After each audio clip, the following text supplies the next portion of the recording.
ಸ್ನೇಹಿತರೆ, ಮನೆ ಸ್ವರ್ಗವಾಗುವುದು ಅದರಲ್ಲಿ ಪ್ರೀತಿ ಮತ್ತು ಗೌರವದ ಸುಗಂಧ ಹರಡಿದ್ದಾಗ ಮಾತ್ರ. ಇಲ್ಲದಿದ್ದರೆ ಗೋಡೆಗಳು ಕೂಡ ಹೊರೆಯಾಗಿ ಕಾಣುತ್ತವೆ. ವರ್ಮಾ ಕುಟುಂಬದಲ್ಲಿ ಇಂದು ಬೆಳಕು ಮತ್ತು ಗದ್ದಲದ ಜಾತ್ರೆಯೇ ನಡೆದಿತ್ತು. ಪ್ರತಿ ಗಲ್ಲಿಯೂ ಅಲಂಕೃತವಾಗಿತ್ತು. ಪ್ರತಿ ಮನೆಯ ಚಾವಣಿಯ ಮೇಲೆ ರಂಗುರಂಗಿನ ದೀಪಮಾಲೆಗಳು ತೂಗಾಡುತ್ತಿದ್ದವು. ಇದು ಆದಿತ್ಯವರ್ಮನ ಮದುವೆಯ ಸಂಭ್ರಮವಾಗಿತ್ತು. ವರ್ಮಾ ಕುಟುಂಬ ಸಾಧಾರಣವಾಗಿತ್ತು, ಆದರೆ ಸಂಸ್ಕಾರ ಮತ್ತು ಗೌರವದಲ್ಲಿ ಯಾರಿಗಿಂತಲೂ ಕಡಿಮೆ ಇರಲಿಲ್ಲ. ಈ ಮನೆಯ ಅತಿದೊಡ್ಡ ಶಕ್ತಿ ಎಂದರೆ ಕಿರಣ್ ದೇವಿವರ್ಮ. ಒಬ್ಬ ತಾಯಿಯಾಗಿ ಅವರು ಒಬ್ಬಂಟಿಯಾಗಿ ತನ್ನ ಇಬ್ಬರು ಮಕ್ಕಳನ್ನು ಸಾಕಿದ್ದರು. ಪತಿಯ ಅಕಾಲಿಕ ಮರಣ ಅವಳನ್ನು ಕುಗ್ಗಿಸಿತ್ತು ನಿಜ, ಆದರೆ ಅವಳು ಬಗ್ಗಲಿಲ್ಲ. ಅವಳು ತನ್ನ ಕಣ್ಣೀರನ್ನು ಮರೆಮಾಚಿ ಗಂಡು ಮತ್ತು ಹೆಣ್ಣು ಮಕ್ಕಳಿಗಾಗಿ ಧೈರ್ಯದ ಗುರಾಣಿಯಾದರು. ಇಂದು ಅದೇ ಕಿರಣ್ ದೇವಿ ತನ್ನ ಮಗ ಆದಿತ್ಯ ವಧುವಿನೊಂದಿಗೆ ಸಪ್ತಪದಿ ತುಳಿಯುವುದನ್ನು ನೋಡುತ್ತಿದ್ದರು. ಅವರ ಕಣ್ಣುಗಳು ಒದ್ದೆಯಾಗಿದ್ದವು, ತುಟಿಗಳ ಮೇಲೆ ನಗು ಇತ್ತು. ಈ ಕ್ಷಣ ಅವರ ಜೀವನದ ಅತಿದೊಡ್ಡ ವಿಜಯವಾಗಿತ್ತು. ಸಂಬಂಧಿಕರಿಂದ ಮನೆ ತುಂಬಿ ಹೋಗಿತ್ತು. ಮಾವ, ಚಿಕ್ಕಪ್ಪ ಡಿಜೆ ಹಾಡಿಗೆ ಕುಣಿಯುತ್ತಿದ್ದರೆ ಇನ್ನೊಬ್ಬ ಸಂಬಂಧಿಕ ಸಿಹಿ ತಿಂಡಿಯ ಡಬ್ಬಿಗಳನ್ನು ತೆರೆದು ಎಲ್ಲರಿಗೂ ಹಂಚುತ್ತಿದ್ದರು. ಬಂಗಲೆಯ ಅಂಗಳದಲ್ಲಿ ಸಂತೋಷದ ಪ್ರತಿಧ್ವನಿ ಇತ್ತು. ವಧು ಬಂದಿದ್ದಳು. ಪದ್ಮಾ, ಸುಂದರಿ, ಓದಿದವಳು ಮತ್ತು ಡಾಕ್ಟರ್ ವೃತ್ತಿಯಲ್ಲಿ ಯಶಸ್ವಿಯಾದವಳು. ಅವಳ ಆಗಮನದಿಂದ ಆದಿತ್ಯನ ಜೀವನ ಸುಂದರವಾಗಿತ್ತು. ಎಲ್ಲರ ದೃಷ್ಟಿ ಅವಳ ಮೇಲಿತ್ತು. ಹೊಳೆಯುವ ಕೆಂಪು ಬಣ್ಣದ ಉಡುಪಿನಲ್ಲಿ ಅವಳು ಮಂಟಪದಲ್ಲಿ ಕುಳಿತಾಗ ಯಾವುದೋ ಒಂದು ನಕ್ಷತ್ರ ಭೂಮಿಗೆ ಇಳಿದು ಬಂದಂತೆ ಭಾಸವಾಗುತ್ತಿತ್ತು. ಆದರೆ ಹೆಚ್ಚಾಗಿ ಮಿನುಗುವ ಹೊಳಪಿನ ಹಿಂದೆ ಅಡಗಿರುವ ಅಹಂಕಾರ ಕಾಣಿಸುವುದಿಲ್ಲ. ಮದುವೆಯ ಮರುದಿನ ಮನೆಯಲ್ಲಿ ಪದ್ಮಾಳ ಮುಖದರ್ಶನದ ಶಾಸ್ತ್ರವಿತ್ತು. ಪ್ರತಿಯೊಬ್ಬರೂ ಹೊಸ ಸೊಸೆಯನ್ನು ನೋಡಲು ಮತ್ತು ಅವಳಿಗೆ ಆಶೀರ್ವಾದ ನೀಡಲು ಉತ್ಸುಕರಾಗಿದ್ದರು. ಹಿರಿಯ ಮಾಮಿ, ಅತ್ತೆ, ಚಿಕ್ಕಮ್ಮ ಎಲ್ಲರೂ ತಯಾರಾಗಿ ತಮ್ಮ ಜಾಗಗಳನ್ನು ಹಿಡಿದಿದ್ದರು. ಕಿರಣ್ ದೇವಿ ಮೆಲ್ಲನೆ ತನ್ನ ಮಗಳು ಅನುಷ್ಕಾಳಿಗೆ ಹೇಳಿದಳು, ಮಗಳೇ, ಹೋಗಿ ನಿನ್ನ ಅತ್ತಿಗೆಗೆ ಹೇಳು, ಅತಿಥಿಗಳು ಬಂದಿದ್ದಾರೆಂದು. ಅವಳಿಗೆ ಚೆನ್ನಾಗಿ ತಯಾರಾಗಿ ಬರಲು ಹೇಳು. ಅನುಷ್ಕಾ ಮುಗ್ಧ ನಗುವಿನೊಂದಿಗೆ ಅಣ್ಣನ ಹೊಸ ವಧುವಿನ ಕೋಣೆಯ ಕಡೆಗೆ ನಡೆದಳು. ಆದರೆ ಅಷ್ಟರಲ್ಲಿ ಇದ್ದಕ್ಕಿದ್ದಂತೆ ಕೋಣೆಯಿಂದ ಪದ್ಮಾ ವೇಗದ ಹೆಜ್ಜೆಗಳಿಂದ ಹೊರಬಂದಳು. ಎಲ್ಲರ ದೃಷ್ಟಿ ಅವಳ ಮೇಲೆ ನೆಟ್ಟಿತ್ತು. ಜನರ ಕಣ್ಣುಗಳಲ್ಲಿ ಆಶ್ಚರ್ಯವಿತ್ತು, ಏಕೆಂದರೆ ಅಲ್ಲಿ ಪ್ರತಿಯೊಬ್ಬರೂ ಹೊಸ ಸೊಸೆ ಭಾರವಾದ ಸೀರೆ ಮತ್ತು ಒಡವೆಗಳಲ್ಲಿ ತಯಾರಾಗಿರುತ್ತಾಳೆ ಎಂದು ನಿರೀಕ್ಷಿಸುತ್ತಿದ್ದರು. ಆದರೆ ಪದ್ಮಾ ಜೀನ್ಸ್ ಮತ್ತು ಟಾಪ್ ಧರಿಸಿ ನಿಂತಿದ್ದಳು. ಸಭೆಯಲ್ಲಿ ಮೌನ ಆವರಿಸಿತು. ಮೆಲ್ಲನೆ ಪಿಸುಮಾತು ಪ್ರಾರಂಭವಾಯಿತು. ಅರೆ, ಇದೇನಿದು? ಹೊಸ ಸೊಸೆ ಆಧುನಿಕ ಕಾಲದ ಹುಡುಗಿಯಂತೆ ಬಂದಿದ್ದಾಳೆ. ಇಂದಿನ ಕಾಲದ ಓದಿದ ಹುಡುಗಿಯರು ಹೀಗೆಯೇ? ಕಿರಣ್ ದೇವಿ ಅವರ ಮುಖ ಸ್ವಲ್ಪ ಕೆಂಪಾಯಿತು. ಅವರು ಸಂಭಾಳಿಸಲು ಪ್ರಯತ್ನಿಸಿ ಪ್ರೀತಿಯಿಂದ ಹೇಳಿದರು, ಮಗಳೇ, ಹೋಗಿ ಸೀರೆ ಉಟ್ಟುಕೋ. ಅತಿಥಿಗಳು ನಿನ್ನ ಮುಖ ನೋಡಲು ಬಂದಿದ್ದಾರೆ. ಆದರೆ ಪದ್ಮಾಳ ಉತ್ತರ ಎಲ್ಲರ ಹೃದಯವನ್ನು ಸೀಳುವಂತಿತ್ತು. ಅವಳು ತೀಕ್ಷ್ಣವಾಗಿ ಹೇಳಿದಳು, ಮಾಜಿ, ನನಗೆ ನೀವು ತಿಳಿ ಹೇಳಲು ಪ್ರಯತ್ನಿಸುತ್ತಿದ್ದೀರಾ? ನಾನು ಓದಿದವಳು, ನಿಮ್ಮ ತರಹ ಹಳ್ಳಿಯವಳಲ್ಲ. 5 ಮೀಟರ್ ಸೀರೆ ಸುತ್ತಿಕೊಳ್ಳಲು ಇಷ್ಟು ಬಿಸಿಲಿನಲ್ಲಿ ಹೇಗೆ ಸೀರೆ ಉಡುತ್ತಾರೆ? ನಾವು ಮಾಡರ್ನ್ ಜನರು, ಜೀನ್ಸ್ ಟಾಪ್ ಧರಿಸುತ್ತೇವೆ. ಆದರೂ ನೀವು ಹಳ್ಳಿಯಿಂದ ಬಂದಿದ್ದೀರಲ್ಲ, ಅದಕ್ಕೆ ನಿಮ್ಮ ಆಲೋಚನೆ ಇಷ್ಟು ಹಳೆಯದಾಗಿದೆ. ಇದನ್ನು ಕೇಳಿ ಅತಿಥಿಗಳ ಹೊಟ್ಟೆ ತಣ್ಣಗಾಯಿತು. ಕಿರಣ್ ದೇವಿಯ ಹೃದಯವನ್ನು ಯಾರೋ ಕೈಯಲ್ಲಿ ಗಟ್ಟಿಯಾಗಿ ಹಿಂಡಿದಂತೆ ಭಾಸವಾಯಿತು. ಅವರಿಗೆ ಮಾತು ಹೊರಬರಲಿಲ್ಲ. ಸಂಬಂಧಿಕರು ಒಬ್ಬರನ್ನೊಬ್ಬರು ನೋಡಲಾರಂಭಿಸಿದರು. ಪಾಪ ಕಿರಣ್, ಎಂತಹ ಸೊಸೆ ಸಿಕ್ಕಿದ್ದಾಳೆ ಇವಳಿಗೆ. ಆದರೆ ಕಿರಣ್ ದೇವಿ ದೀರ್ಘ ಉಸಿರು ಬಿಟ್ಟರು. ಅವರು ಕಣ್ಣೀರನ್ನು ರೆಪ್ಪೆಗಳಲ್ಲೇ ತಡೆದರು ಮತ್ತು ಹಗುರವಾದ ನಗುವಿನೊಂದಿಗೆ ಹೇಳಿದರು, ಅರೆ, ಸೆಕೆ ತುಂಬ ಹೆಚ್ಚಿದೆಯಲ್ಲವೇ? ಅದಕ್ಕೆ ಸೊಸೆ ಬಟ್ಟೆ ಬದಲಿಸಿದ್ದಾಳೆ. ಸರಿ, ಪರವಾಗಿಲ್ಲ, ಶಾಸ್ತ್ರ ಹೀಗೆ ಮಾಡೋಣ. ಅವರು ಒಳಗಿನಿಂದ ನೊಂದಿದ್ದರು, ಆದರೆ ಮನೆಯ ಗೌರವ ಉಳಿಸಲು ತಮ್ಮ ನೋವನ್ನು ಮರೆಮಾಚಿದರು. ಅವರಿಗೆ ಇದು ಬರೀ ಆರಂಭ. ಮುಂಬರುವ ದಿನಗಳಲ್ಲಿ ಈ ಮನೆಯ ಸುಖದ ಮೇಲೆ ಹೃದಯ ನಡುಗುವಂತಹ ಒಂದು ಚಂಡಮಾರುತ ಬರಲಿದೆ ಎಂದು ಅವರಿಗೆ ತಿಳಿದಿರಲಿಲ್ಲ. ಮದುವೆ ಮರುದಿನ ಬೆಳಿಗ್ಗೆ ಮನೆಯಲ್ಲಿ ಚಟುವಟಿಕೆ ಇತ್ತು. ಅಂಗಳದಲ್ಲಿ ಸೂರ್ಯನ ಕಿರಣಗಳು ಇಳಿಯುತ್ತಿದ್ದವು. ಆದರೆ ಆ ಬೆಳಕಿನಲ್ಲೂ ಅರಿವಿಲ್ಲದ ಒಂದು ಪೊರೆ ಹರಡಿತ್ತು. ಇಂದು ಮನೆಯ ಹೊಸ ಸೊಸೆ ಪದ್ಮಾಳ ಮೊದಲ ಅಡುಗೆಯ ಶಾಸ್ತ್ರವಿತ್ತು. ಕಿರಣ್ ದೇವಿ ಬೆಳಿಗ್ಗೆಯಿಂದಲೇ ಅಡುಗೆ ಮನೆಯಲ್ಲಿ ಬ್ಯುಸಿಯಾಗಿದ್ದರು. ಅವರು ಸದ್ದಿಲ್ಲದೆ ಪಾಯಸ ಮಾಡಿ ಇಟ್ಟಿದ್ದರು. ಒಂದು ವೇಳೆ ಸೊಸೆಗೆ ಅಡುಗೆ ಮಾಡಲು ಕಷ್ಟವಾದರೆ ತಾವು ಸಹಾಯ ಮಾಡೋಣ ಎಂಬ ಆಲೋಚನೆಯಲ್ಲಿ. ಅವರ ಹೃದಯದಲ್ಲಿ ಒಂದು ವಿಚಿತ್ರವಾದ ಆತಂಕವಿತ್ತು. ನಿನ್ನೆ ಮುಖದರ್ಶನದ ಸಮಯದಲ್ಲಿ ಎದುರಿಸಿದ ಅವಮಾನ ಇಂದು ಮತ್ತೆ ಆಗಬಾರದೆಂದು. ಅಷ್ಟರಲ್ಲಿ ಅನುಷ್ಕಾ ಉತ್ಸಾಹದಿಂದ ತನ್ನ ಅತ್ತಿಗೆಯ ಕೋಣೆಯ ಕಡೆಗೆ ಓಡಿದಳು. ಅವಳ ಮುಗ್ಧತೆ ಮುಖದಲ್ಲಿ ಎದ್ದು ಕಾಣುತ್ತಿತ್ತು. ಅತ್ತಿಗೆ, ಅಮ್ಮ ನಿಮ್ಮನ್ನು ಕಿಚನ್ಗೆ ಕರೆದಿದ್ದಾರೆ. ಇಂದು ನಿಮ್ಮ ಮೊದಲ ಅಡುಗೆಯ ದಿನ. ಮತ್ತು ಹಾಗೆ ನೀವು ಬೋಂಡ ಮತ್ತು ಚಹಾ ಮಾಡಿದಾಗ ನನಗೂ ಮಾಡಿಕೊಡಿ. ನನ್ನ ಗೆಳತಿಯರು ಬರುತ್ತಾರೆ, ಅವರಿಗೂ ರುಚಿ ತೋರಿಸಬೇಕು. ಅನುಷ್ಕಾಳ ಮಾತುಗಳು ಮುಗ್ಧತೆಯಿಂದ ಕೂಡಿದ್ದವು. ಆದರೆ ಪದ್ಮಾಗೆ ಇದೆಲ್ಲವೂ ಇಷ್ಟವಾಗಲಿಲ್ಲ. ಅವಳು ಕಿರಿಕಿರಿಗೊಂಡಳು. ನಾದಿನಿಯವರೇ, ಯಾರಿಗೆ ಚಹಾ ಬೋಂಡ ತಿನ್ನಬೇಕೋ ಅವರು ತಮ್ಮ ಕೈ ಕಾಲು ಆಡಿಸಿ ತಾವೇ ಮಾಡಿಕೊಳ್ಳಲಿ. ನಾನು ನಿಮ್ಮ ಮನೆಯ ಕೆಲಸದಾಕೆಯೇ? ನಾನು ಕೇವಲ ಶಾಸ್ತ್ರ ನಿಭಾಯಿಸಲು ಕಿಚನ್ಗೆ ಹೋಗುತ್ತಿದ್ದೇನಷ್ಟೇ. ಮತ್ತು ಹಾಗೆ ನೆನಪಿರಲಿ, ನಾನು ಡಾಕ್ಟರ್, ನಿನ್ನ ತರಹ ಸಾಧಾರಣ ಹುಡುಗಿಯಲ್ಲ. ನಿನ್ನ ವಿದ್ಯಾಭ್ಯಾಸದ ಮಟ್ಟ ನನ್ನ ಮುಂದೆ ಏನೂ ಅಲ್ಲ. ನೀನು ಬಹಳ ಕಷ್ಟಪಟ್ಟರೆ 4,000 ರೂಪಾಯಿ ಕೆಲಸ ಮಾಡಬಲ್ಲೆ. ಆದರೆ ನನ್ನ ಪ್ಯಾಕೇಜ್ ಲಕ್ಷಗಳಲ್ಲಿದೆ. ಈ ಮನೆ ನನ್ನ ಮತ್ತು ಆದಿತ್ಯನ ಹಣದಿಂದ ನಡೆಯುತ್ತದೆ ಹೊರತು ನಿನ್ನ ಶಕ್ತಿಯ ಮೇಲಲ್ಲ. ಅನುಷ್ಕಾಳ ಮುಖ ಬಿಳಿಚಿಕೊಂಡಿತು. ಅವಳ ಕಣ್ಣುಗಳಲ್ಲಿ ನೀರು ತುಂಬಿ ಬಂತು. ಹೃದಯಕ್ಕೆ ಯಾರೋ ಬಾಣ ಬಿಟ್ಟಂತೆ ಭಾಸವಾಯಿತು. ಅವಳು ಮೆಲ್ಲನೆ ಹೇಳಿದಳು, ಅತ್ತಿಗೆ, ನಾನಂತೂ ಬರೀ ತಮಾಷೆಗೆ ಹೇಳಿದ್ದೆ. ಆದರೆ ಪದ್ಮ ಅವಳನ್ನು ದಿಟ್ಟಿಸಿ ನೋಡಿ ಬಾಗಿಲು ಮುಚ್ಚಿಕೊಂಡಳು. ಅನುಷ್ಕಾ ತನ್ನ ಕೋಣೆಗೆ ಹೋದಳು. ಕಣ್ಣೀರು ಅವಳ ಕೆನ್ನೆಗಳಿಂದ ಹರಿಯುತ್ತಿತ್ತು. ಅವಳ ಮನಸ್ಸು ಕಿರುಚಲು ಬಯಸುತ್ತಿತ್ತು. ಆದರೆ ಅವಳು ಸುಮ್ಮನಿರುವುದೇ ಲೇಸೆಂದು ಭಾವಿಸಿದಳು. ಅವಳ ಮೌನ ಇಡೀ ಮನೆಗೆ ಭಾರವಾಗಿತ್ತು. ಕೊನೆಗೂ ಪದ್ಮ ಕಿಚನ್ಗೆ ಬಂದಳು. ಅವಳು ಪಾಯಸದ ಪಾತ್ರೆಯನ್ನು ನೋಡಿದಳು. ಅದನ್ನು ಕಿರಣ್ ದೇವಿ ಮೊದಲೇ ಮಾಡಿಟ್ಟಿದ್ದಳು. ಬರೀ ಸೌಟು ಆಡಿಸಿದಳು. ಸ್ವಲ್ಪ ಸಕ್ಕರೆ ಮತ್ತು ಡ್ರೈ ಫ್ರೂಟ್ಸ್ ಹಾಕಿದಳು ಮತ್ತು ಶಾಸ್ತ್ರ ಮುಗಿಯಿತೆಂದು ಯೋಚಿಸಿದಳು. ಅತಿಥಿಗಳಿಗೆ ಪಾಯಸ ನೀಡಿದಾಗ ಎಲ್ಲರೂ ಅವಳು ಪಾದ ಮುಟ್ಟಿ ಆಶೀರ್ವಾದ ಪಡೆಯುತ್ತಾಳೆ ಎಂದು ಯೋಚಿಸಿದರು. ಆದರೆ ಪದ್ಮ ಎಲ್ಲರ ಮುಂದೆ ಮತ್ತೆ ಹೇಳಿಬಿಟ್ಟಳು, ಅಮ್ಮ, ನೀವು ನನ್ನನ್ನು ಯಾವುದೋ ಹಳೆಯ ಕಾಲದ ಸೊಸೆ ಎಂದು ತಿಳಿದಿದ್ದೀರಾ ಏನು? ಇಷ್ಟೊಂದು ಜನರ ಪಾದ ಮುಟ್ಟಿದರೆ ನನ್ನ ಸೊಂಟ ಮುರಿದು ಹೋಗುತ್ತದೆ. ನಾನು ಡಾಕ್ಟರ್. ನನ್ನ ಪ್ಯಾಕೇಜ್ ಬಗ್ಗೆ ಗೊತ್ತಲ್ಲ ನಿಮಗೆ? ಇಂತಹ ಸಣ್ಣ ಕೆಲಸಗಳನ್ನು ನನ್ನಿಂದ ನಿರೀಕ್ಷಿಸಬೇಡಿ. ಮೌನ ಆವರಿಸಿತು. ಅತಿಥಿಗಳ ಪಿಸುಮಾತು ಪ್ರಾರಂಭವಾಯಿತು. ಕಿರಣ್ ಅದೃಷ್ಟ ಕೆಟ್ಟದಾಗಿದೆ. ಇಷ್ಟೊಂದು ಓದಿದರೂ ಸೊಸೆಯಲ್ಲಿ ಸಂಸ್ಕಾರವೇ ಇಲ್ಲ. ಕಿರಣ್ ದೇವಿಯ ಹೃದಯ ಒಡೆಯುತ್ತಿತ್ತು. ಆದರೆ ಅವರು ಮತ್ತೆ ನಗುತ್ತಾ ಹೇಳಿದರು, ಅರೆ, ಏನು ಪರವಾಗಿಲ್ಲ. ಶಾಸ್ತ್ರ ಎಂಬುದು ಕೇವಲ ನಿಭಾಯಿಸಲು ಇರುವುದು. ಆದರೆ ಅವರ ನಗುವಿನ ಹಿಂದೆ ನೋವಿನ ಸಾಗರವೇ ಅಡಗಿತ್ತು. ಸಂಜೆ ಪದ್ಮ ಸಂಬಂಧಿಕರ ಪಾರ್ಟಿಗೆ ಹೋದಳು. ಅಲ್ಲಿಯೂ ಅವಳು ಸೀರೆ ಉಡಲು ನಿರಾಕರಿಸಿದಳು ಮತ್ತು ಎಲ್ಲರ ಮುಂದೆ ಹೇಳಿದಳು, ನಾನು ಮಾಡರ್ನ್. ಈ ಎಲ್ಲ ಹಳೆಯ ರೀತಿ ರಿವಾಜುಗಳು ನನ್ನಿಂದ ಸಾಧ್ಯವಿಲ್ಲ. ಜನರ ದೃಷ್ಟಿ ನೇರವಾಗಿ ಕಿರಣ್ ದೇವಿಯ ಮೇಲೆ ನೆಟ್ಟಿತ್ತು. ಅವರಿಗೆ ತಮ್ಮ ಎದೆಯ ಮೇಲೆ ಬೆಟ್ಟವೇ ಕುಸಿದಿದೆ ಎಂದು ಅನಿಸಿತು. ಅವರು ಕಣ್ಣೀರನ್ನು ತಡೆಯಲು ಪ್ರಯತ್ನಿಸಿದರು. ಆದರೆ ಅವರ ಕಣ್ಣುಗಳು ಒದ್ದೆಯಾದವು. ಆ ರಾತ್ರಿ ಎಲ್ಲರೂ ಮಲಗಿದ ಮೇಲೆ ಕಿರಣದೇವಿ ಒಬ್ಬಂಟಿಯಾಗಿ ಅಂಗಳದಲ್ಲಿ ಕುಳಿತಿದ್ದರು. ಚಂದ್ರನ ಬೆಳಕು ಅವರ ಕಣ್ಣೀರಿನಲ್ಲಿ ಮಿನುಗುತ್ತಿತ್ತು. ಹೃದಯದಲ್ಲಿ ಪ್ರಶ್ನೆ ಮೂಡುತ್ತಿತ್ತು, ನಿಜವಾಗಿಯೂ ನಾನು ಇಷ್ಟೊಂದು ತಪ್ಪು ಮಾಡಿದೆನಾ? ಅಥವಾ ಸಮಯ ಬದಲಾಗಿದೆಯೇ ಮತ್ತು ನಾನು ಹಿಂದೆ ಉಳಿದು ಹೋಗಿದ್ದೇನೆಯೇ? ಆದರೆ ಅವರಿಗೆ ಮುಂಬರುವ ದಿನಗಳು ಅವರ ಅಸಲಿ ಗುರುತನ್ನು ಜಗತ್ತಿನ ಮುಂದೆ ತರಲಿದೆ ಮತ್ತು ಆ ದಿನ ಅವರ ಸೊಸೆಯ ಕಣ್ಣಿನ ಪೊರೆಯನ್ನು ಹರಿಯಲಿವೆ ಎಂದು ತಿಳಿದಿರಲಿಲ್ಲ. ರಾತ್ರಿ ಬಹಳವಾಗಿತ್ತು. ಬಂಗಲೆಯಲ್ಲಿ ಎಲ್ಲರೂ ಮಲಗಿದ್ದರು. ಆದರೆ ಕಿರಣ್ ದೇವಿಯ ಕೋಣೆಯಲ್ಲಿ ನಿದ್ದೆ ಎಲ್ಲೋ ನಾಪತ್ತೆಯಾಗಿತ್ತು. ಕಿಟಕಿಯಿಂದ ಬರುತ್ತಿದ್ದ ಚಂದ್ರನ ಬೆಳಕು ಅವರ ಮುಖದ ಮೇಲೆ ಬೀಳುತ್ತಿತ್ತು ಮತ್ತು ಅವರ ಮನಸ್ಸು ಒಂದೇ ಪ್ರಶ್ನೆ ಕೇಳುತ್ತಿತ್ತು, ನಿಜವಾಗಿಯೂ ನಾನು ಈ ಮನೆಯಲ್ಲಿ ಹೊರೆಯಾಗಿ ಬಿಟ್ಟಿದ್ದೇನೆಯೇ? ನನ್ನ ವಿದ್ಯಾಭ್ಯಾಸ, ನನ್ನ ಗುರುತು ಈಗ ಯಾರಿಗಾದರೂ ನೆನಪಿದೆಯೇ? ಅವಳು ಹಾಸಿಗೆ ಮೇಲೆ ಮಲಗಿರಲಿಲ್ಲ. ಅವರ ಮನಸ್ಸಿನ ಪುಸ್ತಕದ ಪುಟಗಳು ಒಂದೊಂದಾಗಿ ತೆರೆದುಕೊಳ್ಳುತ್ತಿದ್ದವು. ಹಲವಾರು ವರ್ಷಗಳ ಹಿಂದಿನ ಮಾತು. ದೆಹಲಿ ಯೂನಿವರ್ಸಿಟಿಯ ದೊಡ್ಡ ಹಾಲ್. ಅಲ್ಲಿ ಅವರು ಪ್ರೊಫೆಸರ್ ಕಿರಣ ವರ್ಮಾ ಎಂಬ ಹೆಸರಿನಿಂದ ಚಿರಪರಿಚಿತರಾಗಿದ್ದರು. ಅವರ ಲೆಕ್ಚರ್ಗಳಲ್ಲಿ ವಿದ್ಯಾರ್ಥಿಗಳು ಚಪ್ಪಾಳೆ ತಟ್ಟುತ್ತಿದ್ದರು, ನೋಟ್ಸ್ ಮಾಡುತ್ತಿದ್ದರು ಮತ್ತು ಪ್ರತಿಯೊಬ್ಬರೂ ಹೇಳುತ್ತಿದ್ದರು, ಕಿರಣ ಮ್ಯಾಮ್ ಇಲ್ಲದೆ ವಿದ್ಯಾಭ್ಯಾಸ ಅಪೂರ್ಣ ಎಂದು. ಕಿರಣದೇವಿ ಬರೀ ಪುಸ್ತಕಗಳನ್ನು ಓದಿಸುತ್ತಿರಲಿಲ್ಲ, ಬದಲಾಗಿ ಮಕ್ಕಳಿಗೆ ಜೀವನ ನಡೆಸುವ ದಾರಿ ತೋರಿಸುತ್ತಿದ್ದರು. ಅನೇಕ ಬಡ ಮಕ್ಕಳ ಫೀಸನ್ನು ಅವರು ತಮ್ಮ ಜೇಬಿನಿಂದಲೇ ಕಟ್ಟಿದ್ದರು. ಎಷ್ಟು ಬಾರಿ ತಾವು ಹಸಿವಿನಿಂದ ಇದ್ದು ವಿದ್ಯಾರ್ಥಿಗಳಿಗೆ ಪುಸ್ತಕಗಳನ್ನು ಕೊಂಡು ಕೊಟ್ಟಿದ್ದರು. ಆದರೆ ಅವರ ದುರಾದೃಷ್ಟವು ಒಂದು ತಿರುವು ತಂದಿತು. ಅದು ಅವರ ಪ್ರಪಂಚವನ್ನೇ ಬದಲಿಸಿತು. ಪತಿಯು ಅಕಾಲಿಕ ಹೃದಯಾಘಾತದಿಂದ ನಿಧನರಾದರು. ಆದಿತ್ಯನಿಗೆ ಆ ಸಮಯದಲ್ಲಿ ಕೇವಲ 15 ವರ್ಷ ಮತ್ತು ಅನುಷ್ಕಾಳಿಗೆ 12 ವರ್ಷ. ಇಬ್ಬರ ಕಣ್ಣುಗಳಲ್ಲಿ ಭಯ ಮತ್ತು ಶೂನ್ಯವಿತ್ತು. ಅಂದಿನಿಂದ ಕಿರಣದೇವಿ ನಿರ್ಧರಿಸಿದರು, ತಮ್ಮ ಗುರುತನ್ನು ಕಳೆದುಕೊಂಡರೂ ಸರಿ, ಆದರೆ ಮಕ್ಕಳ ಪಾಲನೆಯಲ್ಲಿ ಯಾವುದೇ ರಾಜಿ ಮಾಡಿಕೊಳ್ಳುವುದಿಲ್ಲ ಎಂದು. ಅವರು ಯೂನಿವರ್ಸಿಟಿಯ ಕೆಲಸ ಬಿಟ್ಟು ಲಕ್ನೋಗೆ ಬಂದರು. ವೃದ್ಧ ಮಾವನವರಿಗೆ ಅನಾರೋಗ್ಯವಿತ್ತು. ಅವರ ಕಾಳಜಿ ಮಾಡುವ ಅಗತ್ಯವಿತ್ತು. ಮನೆ ನಡೆಸಲು ಅವರು ಟ್ಯೂಷನ್ ಹೇಳಿಕೊಡಲು ಪ್ರಾರಂಭಿಸಿದರು. ಹಲವಾರು ಬಾರಿ ತಮ್ಮ ಕಣ್ಣೀರನ್ನು ಮರೆಮಾಚಿ ಧೈರ್ಯದ ಮುಖವಾಡ ಧರಿಸಿದರು. ಅವರ ಪ್ರತಿ ರಾತ್ರಿ ನೋವಿನಲ್ಲಿ ಕಳೆಯಿತು.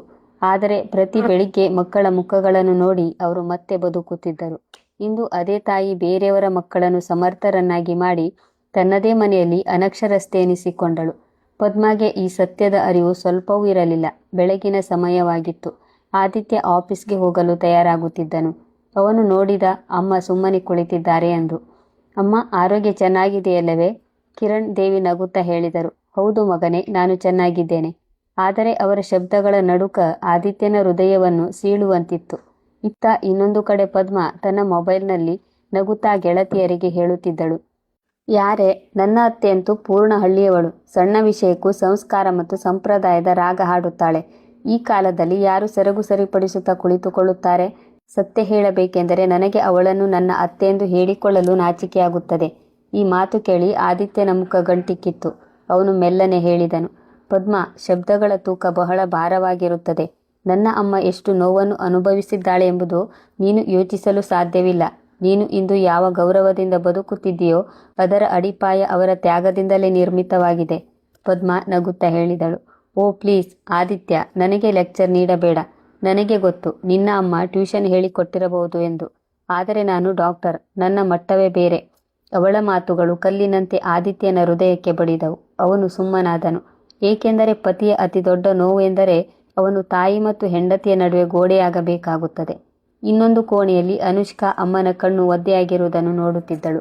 ಅವಳು ಅಮ್ಮನ ಕೈ ಹಿಡಿದಳು. ಅಮ್ಮ, ನೀವು ಯಾವಾಗಲೂ ಇತರರಿಗೆ ಸಹಾಯ ಮಾಡಿದ್ರಿ, ಆದರೆ ಇಂದು ನೀವೇ ಒಬ್ಬಂಟಿಯಾಗಿದ್ದೀರಿ. ಅತ್ತಿಗೆಗೆ ನಿಮ್ಮ ಅಸಲಿ ರೂಪದ ಬಗ್ಗೆ ತಿಳಿದಿದ್ದರೆ ಎಷ್ಟು ಚೆನ್ನಾಗಿರುತ್ತಿತ್ತು. ಕಿರಣಾದೇವಿ ಮಗಳ ಕಣ್ಣೀರನ್ನು ಒರೆಸಿದರು. ಮಗಳೇ, ಪ್ರತಿಯೊಬ್ಬರಿಗೂ ಸತ್ಯ ತಿಳಿಯುವ ಸಮಯ ತಾನಾಗಿಯೇ ಬರುತ್ತದೆ. ನಾವು ತಾಳ್ಮೆಯಿಂದ ಇರಬೇಕು. ಅವರ ಶಬ್ದಗಳಲ್ಲಿ ಆಳವಾದ ನೋವಿತ್ತು, ಆದರೆ ಒಂದು ಅಚಲವಾದ ನಂಬಿಕೆಯೂ ಇತ್ತು. ಆ ರಾತ್ರಿ ಆಕಾಶದಲ್ಲಿ ಚಂದ್ರ ಹೊಳೆಯುತ್ತಿದ್ದನು, ಆದರೆ ಬಂಗಲೆಯ ಅಂಗಳದಲ್ಲಿ ಒಂದು ವಿಚಿತ್ರವಾದ ಮೌನವಿತ್ತು. ಯಾರಿಗೂ ತಿಳಿದಿರಲಿಲ್ಲ ಅತಿ ಶೀಘ್ರದಲ್ಲಿಯೇ ವಿಧಿಯು ಮನೆಯ ನಕಾಶೆಯನ್ನೇ ಬದಲಿಸಲಿದೆ ಎಂದು. ಮತ್ತು ಅದು ಕೂಡ ಹೇಗೆಂದರೆ ಪದ್ಮಾಳ ಅಹಂಕಾರ ಚೂರು ಚೂರಾಗುವಂತೆ. ಸಂಜೆಯ ಸಮಯವಾಗಿತ್ತು. ಬಂಗಲೆಯಲ್ಲಿ ಹಗುರವಾದ ಸಂಭ್ರಮವಿತ್ತು. ಆದಿತ್ಯ ಆಫೀಸ್ನಿಂದ ಮರಳಿದ್ದನು ಮತ್ತು ಪದ್ಮಾ ತನ್ನ ಗೆಳೆಯರನ್ನು ಭೇಟಿಯಾಗುವ ಪ್ಲಾನ್ ಮಾಡುತ್ತಿದ್ದಳು. ಅವಳು ತನ್ನ ಸೋದರ ಸಂಬಂಧಿ ಅರ್ಜುನ್ ಮೆಹತಾನಿಗೆ ಫೋನ್ ಮಾಡಿದ್ದಳು.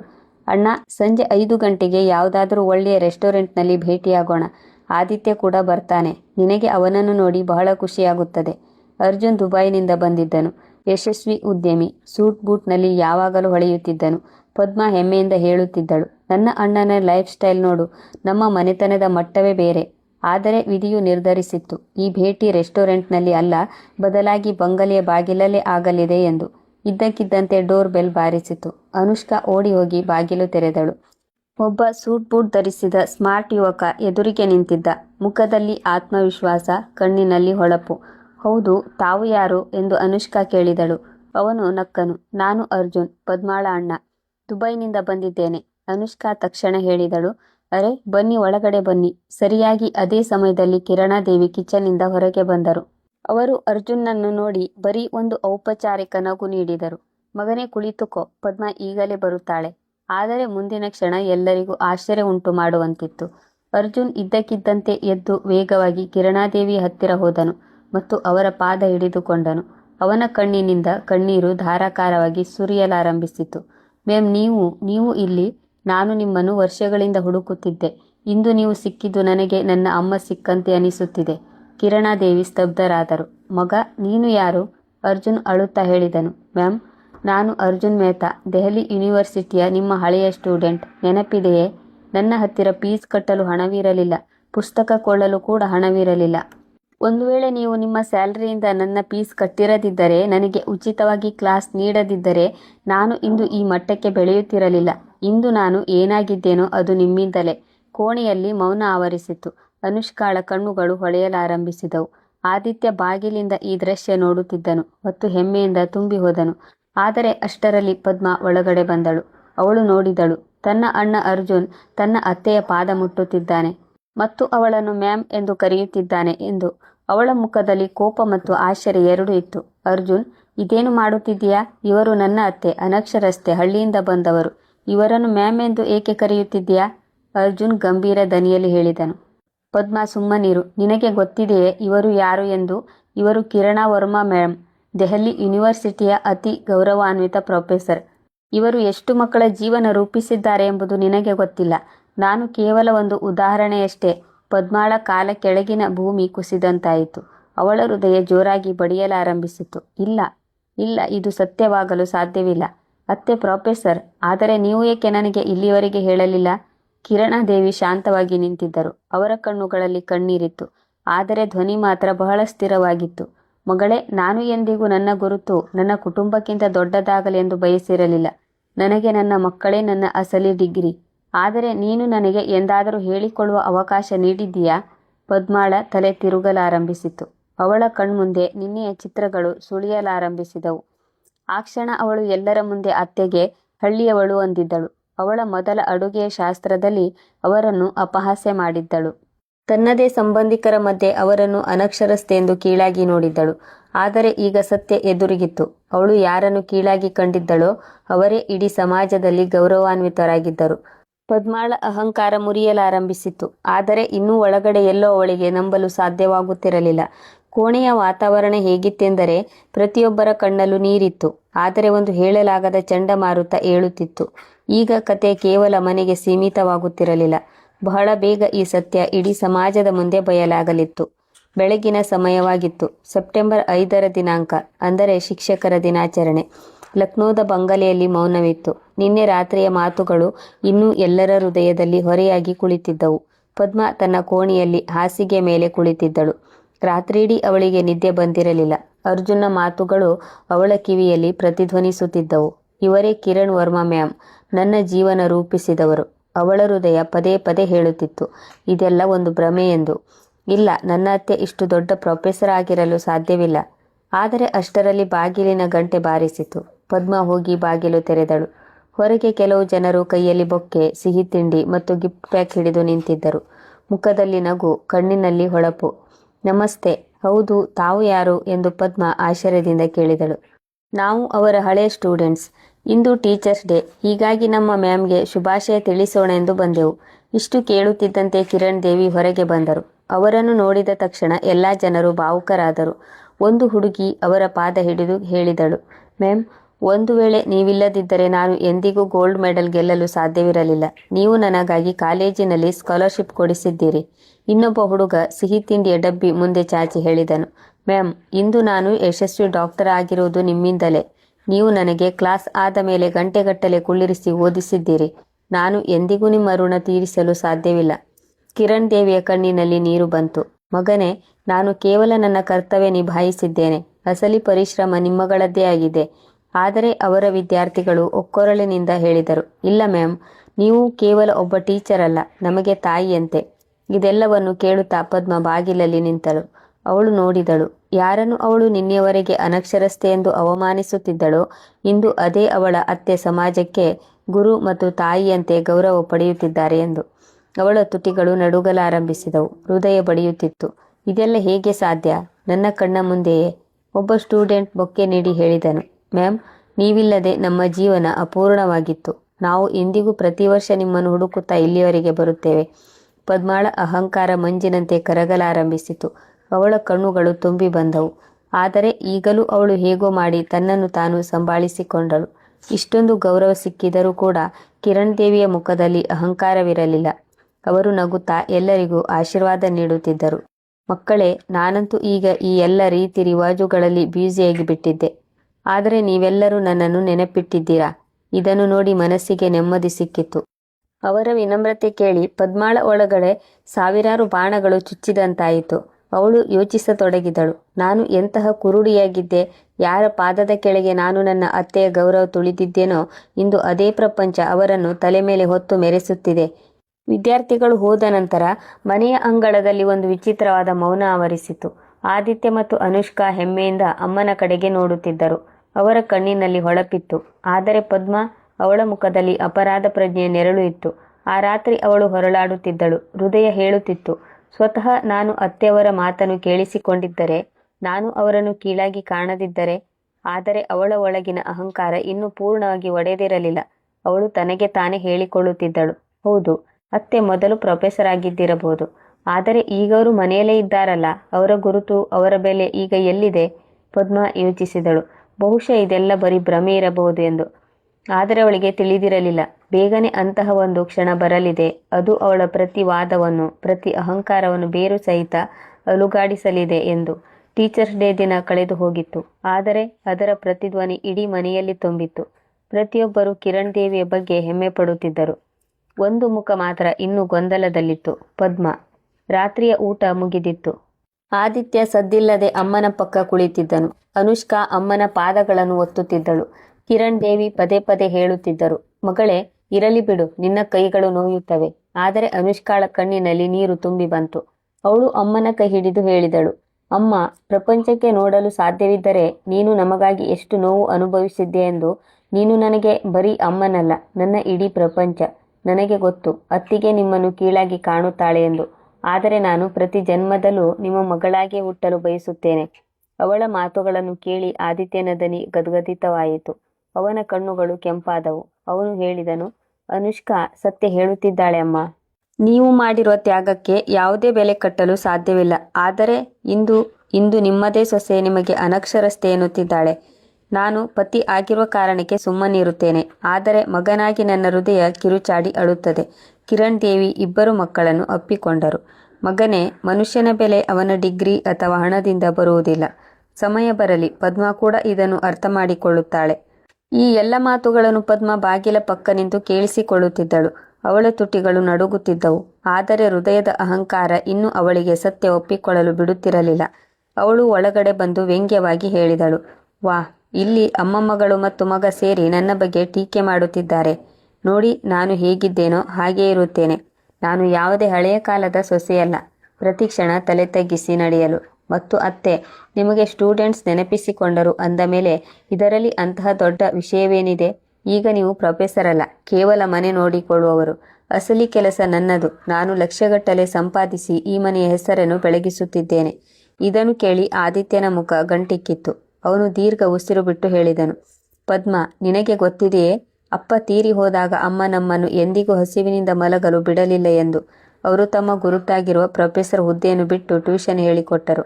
ನಮಗೆ ಬಟ್ಟೆ ಮತ್ತು ಪುಸ್ತಕ ಕೊಡಿಸಿದರು.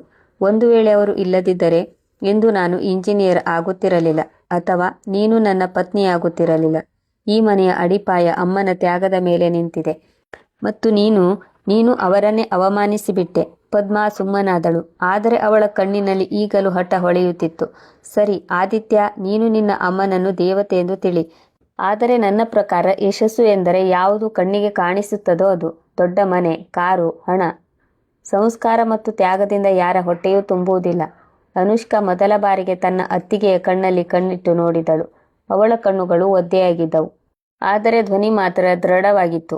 ಅತ್ತಿಗೆ, ಒಂದು ವೇಳೆ ಅಮ್ಮ ಬರೀ ಹಣ ಮತ್ತು ಯಶಸ್ಸಿನ ಬಗ್ಗೆ ಯೋಚಿಸಿದ್ದರೆ ಇಂದು ನಾವು ಇರುತ್ತಿರಲಿಲ್ಲ, ಅಥವಾ ಈ ಮನೆಯೂ ಇರುತ್ತಿರಲಿಲ್ಲ. ನೀವು ಅವರ ತ್ಯಾಗವನ್ನು ಅರ್ಥ ಮಾಡಿಕೊಳ್ಳಲಿಲ್ಲ. ಆದರೆ ಒಂದು ದಿನ, ಅಂತಹದೊಂದು ದಿನ ಬರುತ್ತದೆ, ಅಂದು ನೀವು ನಿಮ್ಮ ಮಾತುಗಳಿಗಾಗಿ ಅಳುತ್ತೀರಿ. ಪದ್ಮ ಅವಳ ಮಾತನ್ನು ಅಪಹಾಸ್ಯ ಮಾಡುತ್ತಾ ಹೇಳಿದಳು, ನೋಡೋಣ ಅನುಷ್ಕಾ, ನೋಡೋಣ.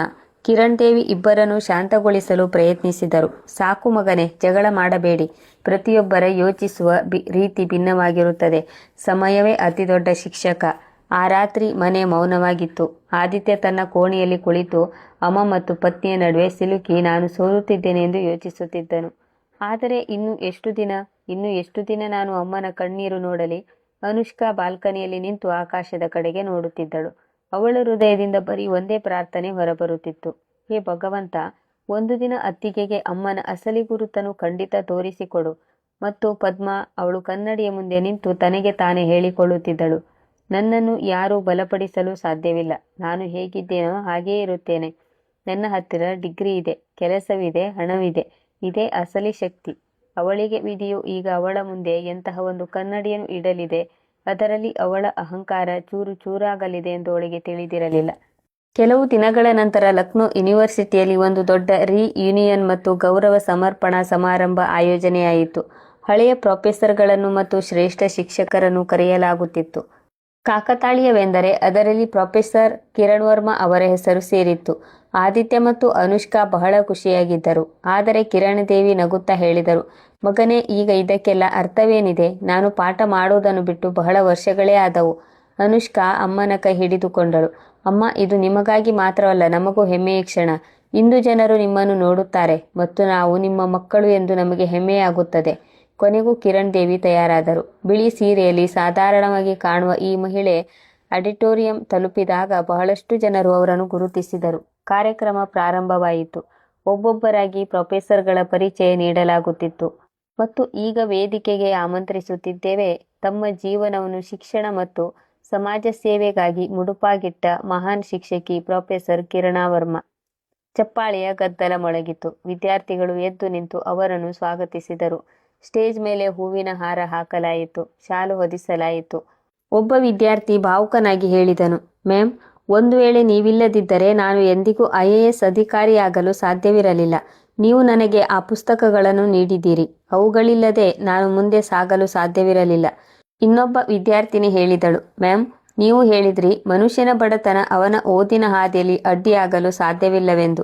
ಇಂದು ನಾನು ಡಾಕ್ಟರ್ ಆಗಿದ್ದೇನೆ ಮತ್ತು ಇದೆಲ್ಲ ನಿಮ್ಮ ಮಾತುಗಳ ಶಕ್ತಿಯಿಂದಲೇ ಆಗಿದೆ. ಪ್ರತಿ ಶಬ್ದ ಕಿರಣ್ ದೇವಿಗೆ ನೀಡುವ ಗೌರವವಾಗಿತ್ತು. ಅವರ ಕಣ್ಣಿನಲ್ಲಿ ನೀರಿತ್ತು, ಆದರೆ ತುಟಿಗಳ ಮೇಲೆ ವಿನಮ್ರ ನಗು ಇತ್ತು. ಪ್ರೇಕ್ಷಕರ ಸಾಲಿನಲ್ಲಿ ಕುಳಿತಿದ್ದ ಪದ್ಮಾ ಇದೆಲ್ಲವನ್ನು ನೋಡುತ್ತಿದ್ದಳು. ಅವಳ ಹೃದಯ ಜೋರಾಗಿ ಬಡಿಯುತ್ತಿತ್ತು. ಯಾವ ಮಹಿಳೆಯನ್ನು ಅವಳು ಹಳ್ಳಿಯವಳು ಅಂದಿದ್ದಳೋ, ಅನಕ್ಷರಸ್ತೆ ಎಂದು ತಿಳಿದಿದ್ದಳೋ, ಇಂದು ಅವರೇ ಸ್ಟೇಜ್ ಮೇಲೆ ನಿಂತು ಇಡೀ ಸಭಾಗಾರದಿಂದ ಚಪ್ಪಾಳೆ ಗಿಟ್ಟಿಸುತ್ತಿದ್ದರು. ಅವಳ ಕಣ್ಣ ಮುಂದೆ ಫ್ಲ್ಯಾಶ್ ಬ್ಯಾಕ್ ಸುಳಿಯಲಾರಂಭಿಸಿತು. ಮುಖದರ್ಶನದಲ್ಲಿ ಅತ್ತೆಯ ಅವಮಾನ, ಮೊದಲ ಅಡುಗೆಯಲ್ಲಿ ಟೀಕೆಗಳು, ಸಂಬಂಧಿಕರ ಮುಂದೆ ಕೀಳಾಗಿ ಕಂಡಿದ್ದು. ಅವಳ ಉಸಿರು ನಿಂತಂತಾಯಿತು. ಕಣ್ಣೀರು ಕೆನ್ನೆಗಳ ಮೇಲೆ ಸುರಿಯತೊಡಗಿತು. ಹೇ ಭಗವಂತ, ನಾನು ಎಂತಹ ದೊಡ್ಡ ಪಾಪ ಮಾಡಿದೆ. ನಾನು ಸಮಾಜದ ಇಷ್ಟು ದೊಡ್ಡ ವ್ಯಕ್ತಿಯಾದ ನನ್ನ ಅತ್ತೆಯನ್ನೇ ಅವಮಾನಿಸಿಬಿಟ್ಟೆ. ಅಕ್ಕಪಕ್ಕದ ಜನರು ಪಿಸುಗುಟ್ಟುತ್ತಿದ್ದರು. ನೋಡಿ, ಇವಳೇ ಕಿರಣ್ ಅವರ ಸೊಸೆ. ಅವರನ್ನು ಮನೆಯಲ್ಲಿ ಅವಮಾನಿಸಿದ್ದು ಇವಳೇ. ಪಾಪ, ಕಿರಣ್ ಎಷ್ಟು ವಿನಮ್ರಳಾಗಿದ್ದಾಳೆ ಮತ್ತು ಸೊಸೆ ಎಷ್ಟು ಅಹಂಕಾರಿಯಾಗಿದ್ದಾಳೆ. ಪದ್ಮಾಳ ತಲೆ ನಾಚಿಕೆಯಿಂದ ಕೆಳಕ್ಕೆ ಬಾಗಿತ್ತು. ಅವಳಿಗೆ ಇಡೀ ಸಭಾಗಾರವೇ ತನ್ನ ಕಡೆಗೆ ಬೆರಳು ತೋರುತ್ತಿದೆ ಎಂದು ಅನಿಸಿತು. ಕಾರ್ಯಕ್ರಮ ಮುಗಿದು ಕಿರಣ್ ದೇವಿ ವೇದಿಕೆಯಿಂದ ಕೆಳಗಿಳಿಯಲಾರಂಭಿಸಿದಾಗ ಇದ್ದಕ್ಕಿದ್ದಂತೆ ಪದ್ಮಾ ಓಡಿ ಬಂದು ಅವರ ಪಾದಕ್ಕೆ ಬಿದ್ದಳು. ಅತ್ತೆ, ನನ್ನಿಂದ ಬಹಳ ದೊಡ್ಡ ತಪ್ಪಾಯಿತು. ನಾನು ನಿಮ್ಮನ್ನು ಅನಕ್ಷರಸ್ತೆ ಎಂದು ತಿಳಿದು ಅವಮಾನಿಸಿದೆ. ಆದರೆ ನೀವು ನನ್ನ ಆಲೋಚನೆಗಿಂತಲೂ ಎತ್ತರದವರು. ನನ್ನನ್ನು ಕ್ಷಮಿಸಿಬಿಡಿ. ಕಿರಣ್ ದೇವಿ ಅಳುತ್ತಲೇ ಸೊಸೆಯನ್ನು ಎಬ್ಬಿಸಿದರು. ಮಗಳೇ, ಮನುಷ್ಯನಿಂದ ತಪ್ಪಾಗುವುದು ಸಹಜ. ಅಸಲಿ ಮನುಷ್ಯ ಎಂದರೆ ಯಾರು ತಪ್ಪನ್ನು ಒಪ್ಪಿಕೊಂಡು ಅದನ್ನು ಸರಿಪಡಿಸಿಕೊಳ್ಳುತ್ತಾರೋ ಅವನು. ಆದರೆ ನೆನಪಿಡು, ಎಂದಿಗೂ ಯಾರನ್ನು ಸಣ್ಣವರೆಂದು ತಿಳಿಯಬೇಡ. ಪ್ರತಿ ಮನುಷ್ಯನಿಗೂ ತನ್ನದೇ ಆದ ಸಾಮರ್ಥ್ಯವಿರುತ್ತದೆ. ಇದನ್ನು ಕೇಳಿ ಸಭಾಗಾರವು ಚಪ್ಪಾಳೆಯಿಂದ ಮೊಳಗಿತು. ಪದ್ಮಾಳ ಕಣ್ಣಿನಿಂದ ಸತತವಾಗಿ ಕಣ್ಣೀರು ಹರಿಯುತ್ತಿತ್ತು. ಅವಳ ಅಹಂಕಾರ ಮುರಿದು ಹೋಗಿತ್ತು. ಕಾರಿನಲ್ಲಿ ಮರಳುವಾಗ ಪದ್ಮಾ ಮೌನವಾಗಿದ್ದಳು. ಪದೇ ಪದೇ ತನ್ನ ಅತ್ತೆಯ ಕಡೆಗೆ ನೋಡಿ ತಲೆ ತಗ್ಗಿಸಿಕೊಳ್ಳುತ್ತಿದ್ದಳು. ಆದಿತ್ಯ ಅವಳ ಕೈ ಹಿಡಿದು ಹೇಳಿದನು, ಪದ್ಮಾ, ನೋಡಿದೆಯಲ್ಲವೇ, ನನ್ನ ಅಮ್ಮ ನಿಜವಾಗಿಯೂ ಅಮೂಲ್ಯಳು. ಇಂದಿನಿಂದ ಅವರನ್ನು ಕೇವಲ ಅಮ್ಮನಲ್ಲ, ಗುರು ಎಂದು ತಿಳಿ. ಪದ್ಮಾ ನಡುಗುವ ದನಿಯಲ್ಲಿ ಹೇಳಿದಳು, ಆದಿತ್ಯ, ಇಂದು ನನಗೆ ಅರ್ಥವಾಯಿತು. ಹಣ ಮತ್ತು ಡಿಗ್ರಿ ಮನುಷ್ಯನನ್ನು ದೊಡ್ಡವನನ್ನಾಗಿ ಮಾಡುವುದಿಲ್ಲ. ಬದಲಾಗಿ ಸಂಸ್ಕಾರ ಮತ್ತು ತ್ಯಾಗವೇ ಅಸಲಿ ಶಕ್ತಿ ಎಂದು. ಅವಳ ಕಣ್ಣಿನಲ್ಲಿ ಮೊದಲ ಬಾರಿಗೆ ನಿಜವಾದ ಪಶ್ಚಾತ್ತಾಪ ಕಾಣಿಸುತ್ತಿತ್ತು. ಆದರೆ ಈ ಕತೆ ಇಲ್ಲಿಗೆ ಮುಗಿಯುವುದಿಲ್ಲ. ಇನ್ನೂ ಒಂದು ಕೊನೆಯ ತಿರುವು ಬಾಕಿ ಇದೆ. ಅದು ಈ ಕುಟುಂಬವನ್ನು ಶಾಶ್ವತವಾಗಿ ಬದಲಿಸಲಿದೆ. ಆ ರಾತ್ರಿ ಬಂಗಲೆಯ ವಾತಾವರಣವೇ ಭಿನ್ನವಾಗಿತ್ತು. ಮನೆಯ ಗೋಡೆಗಳ ಮೇಲೆ ಅದೇ ಅಲಂಕಾರವಿತ್ತು. ಹಾಗೂ ಈಗ ಹೃದಯಗಳ ಒಳಗಡೆ ಬೆಳಕು ಮೂಡಿತ್ತು. ಪದ್ಮಾ ತನ್ನ ಕೋಣೆಯಲ್ಲಿ ಕುಳಿತಿದ್ದಳು. ಅವಳ ಕಣ್ಣಿನಲ್ಲಿ ಕಣ್ಣೀರು ಸತತವಾಗಿ ಹರಿಯುತ್ತಿತ್ತು. ಅವಳು ಪದೇ ಪದೇ ಕನ್ನಡಿಯ ಮುಂದೆ ತನ್ನನ್ನೇ ತಾನು ನೋಡಿಕೊಂಡು ಯೋಚಿಸುತ್ತಿದ್ದಳು. ನಾನು ಎಂತಹ ಹೆಣ್ಣು? ಯಾವ ತಾಯಿ ತನ್ನ ಮಕ್ಕಳಿಗಾಗಿ ಎಲ್ಲವನ್ನೂ ತ್ಯಾಗ ಮಾಡಿದರೋ ನಾನು ಅದೇ ತಾಯಿಯನ್ನು ಅವಮಾನಿಸುತ್ತಿದ್ದೆ. ನಾನು ನನ್ನ ಡಿಗ್ರಿ ಮತ್ತು ಕೆಲಸದ ಮೇಲೆ ಎಷ್ಟು ಅಹಂಕಾರ ಪಟ್ಟೆ ಎಂದರೆ ಮಾನವೀಯತೆಯನ್ನೇ ಮರೆತು ಹೋದೆ. ಮೆಲ್ಲ ಮೆಲ್ಲನೆ ಅವಳು ಎದ್ದು ಕಿರಣ್ ದೇವಿಯ ಕೋಣೆಯ ಕಡೆಗೆ ನಡೆದಳು. ಬಾಗಿಲು ತೆರೆದಿತ್ತು. ಒಳಗಡೆ ಅಮ್ಮ ತನ್ನ ಹಳೆಯ ಸರ್ಟಿಫಿಕೇಟ್ಗಳನ್ನು ಮತ್ತು ಅವಾರ್ಡ್ಗಳನ್ನು ಬಟ್ಟೆಯಲ್ಲಿ ಸುತ್ತಿಡುತ್ತಿದ್ದರು. ಬಹುಶಃ ಅವರಿಗೆ ಭಯವಿತ್ತು, ಇವುಗಳನ್ನು ನೋಡಿ ಮತ್ತೆ ಮನೆಯಲ್ಲಿ ಕಹಿ ಉಂಟಾಗಬಹುದು ಎಂದು. ಪದ್ಮಾ ಒಳಗಡೆ ಹೋದಳು. ಅವರ ಪಾದಕ್ಕೆ ಬಿದ್ದಳು. ಅತ್ತೆ, ನನ್ನನ್ನು ಕ್ಷಮಿಸಿಬಿಡಿ. ನಾನು ನಿಮಗೆ ಪ್ರತಿಕ್ಷಣ ನೋವು ನೀಡಿದೆ. ನಿಮ್ಮನ್ನು ಅನಕ್ಷರಸ್ತೆ ಎಂದೆ. ನಿಮ್ಮ ಗೌರವವನ್ನು ಎಲ್ಲರ ಮುಂದೆ ತುಳಿದೆ ಮತ್ತು ನೀವು ಸದ್ದಿಲ್ಲದೆ ಸಹಿಸಿಕೊಂಡಿರಿ. ಆದರೆ ಇಂದು ನನಗೆ ಅರ್ಥವಾಯಿತು, ಅಸಲಿ ವಿದ್ಯಾಭ್ಯಾಸ ಡಿಗ್ರಿಗಳಿಂದ ಅಲ್ಲ, ಬದಲಾಗಿ ಸಂಸ್ಕಾರಗಳಿಂದ ಬರುತ್ತದೆ ಎಂದು. ಅತ್ತೆ, ನನ್ನನ್ನು ನಿಮ್ಮ ಮಗಳು ಎಂದು ತಿಳಿದು ಕ್ಷಮಿಸಿಬಿಡಿ. ಕಿರಣ್ ದೇವಿಯ ಕಣ್ಣುಗಳು ತುಂಬಿ ಬಂದವು. ಅವರು ಪದ್ಮಾಳನ್ನು ಎಬ್ಬಿಸಿ ಎದೆಗೆ ಅಪ್ಪಿಕೊಂಡರು. ಮಗಳೇ, ನಾನು ಮೊದಲ ದಿನದಿಂದಲೇ ನೀನು ನನ್ನನ್ನು ತಾಯಿ ಎಂದು ತಿಳಿಯಲಿ ಎಂದು ಬಯಸಿದ್ದೆ. ನಿನ್ನ ಅಹಂಕಾರ ನಿನ್ನನ್ನು ತಡೆಯುತ್ತಿತ್ತು. ಆದರೆ ಈಗ ನಿನ್ನ ಹೃದಯ ಬದಲಾಗಿದೆ. ಅಂದ ಮೇಲೆ ನನ್ನ ತ್ಯಾಗ ಸಫಲವಾಯಿತು ಎಂದು ತಿಳಿಯುತ್ತೇನೆ. ಬೆಳಗಿನ ಸಮಯವಾಗಿತ್ತು. ಹವೇಲಿಯಲ್ಲಿ ಚಟುವಟಿಕೆ ಇತ್ತು. ಆದಿತ್ಯ ಮತ್ತು ಅನುಷ್ಕಾ ಇಬ್ಬರು ಬಹಳ ಖುಷಿಯಾಗಿದ್ದರು. ಪದ್ಮಾ ಈಗ ಬದಲಾಗಿದ್ದಳು. ಅವಳೇ ಕಿಚನ್ಗೆ ಹೋದಳು. ಚಹಾ ಬೋಂಡಾ ಮಾಡಿದಳು ಮತ್ತು ಎಲ್ಲರ ಮುಂದೆ ಪ್ಲೇಟ್ ಇಟ್ಟಳು. ಅತ್ತೆ, ಇದು ನಿಮ್ಮ ಸ್ಟೂಡೆಂಟ್ಸ್ಗಾಗಿ. ಇಂದು ಅವರು ಬಂದಾಗ ನಾನು ಸ್ವತಃ ನನ್ನ ಕೈಯಾರೆ ಅವರಿಗೆ ಬಡಿಸುತ್ತೇನೆ. ಕಿರಣ್ ದೇವಿ ನಗುತ್ತಾ ಹೇಳಿದರು. ಇವಳೇ ನನ್ನ ಸೊಸೆ. ಅನುಷ್ಕಾ ಓಡಿ ಬಂದು ಪದ್ಮಾಳನ್ನು ಅಪ್ಪಿಕೊಂಡಳು. ಅತ್ತಿಗೆ, ಈಗ ನಮ್ಮ ಮನೆ ನಿಜವಾಗಿಯೂ ಸ್ವರ್ಗವಾಯಿತು. ಅದೇ ದಿನ ಅರ್ಜುನ್ ಕೂಡ ಮನೆಗೆ ಬಂದನು. ಅವನು ಕಿರಣ್ ದೇವಿಯ ಮುಂದೆ ಕೈ ಮುಗಿದು ಹೇಳಿದನು, ಮ್ಯಾಮ್, ನಾನು ನಿಮ್ಮ ಮಗಳು ಅನುಷ್ಕಾಳ ಕೈ ಹಿಡಿಯಲು ಬಯಸುತ್ತೇನೆ. ನೀವು ಅವಳಿಗೆ ನಮಗೆ ನೀಡಿರುವ ಸಂಸ್ಕಾರವನ್ನೇ ನೀಡಿದ್ದೀರಿ ಎನ್ನುವ ನಂಬಿಕೆ ಇದೆ. ಕಿರಣ್ ದೇವಿಯ ಕಣ್ಣಿನಿಂದ ಸಂತೋಷದ ಕಣ್ಣೀರು ಹರಿಯಿತು. ಮಗನೇ, ಇದು ನನಗೆ ಅತಿ ದೊಡ್ಡ ಉಡುಗೊರೆ.